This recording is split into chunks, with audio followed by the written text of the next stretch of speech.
Hey guys, hey everyone. So, welcome to Python Short Learnings. Today I'm going to tell you like how we can hide this clock from here or any of the icon from this you're seeing the taskbar, how we can hide it. So just right click on the taskbar and first unlock this taskbar. You have to click here. Okay. So now you can see this tick mark has gone from the lock taskbar. Now go to the search, type settings, click on settings,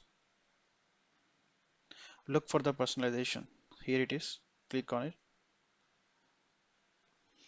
Now click on the taskbar, scroll down and look for turn system icons on and off. Here it is. So now here you can see this all the icons which are displayed on the taskbar. If I want to hide this clock, I will just toggle this button and see the clock is gone. Thank you.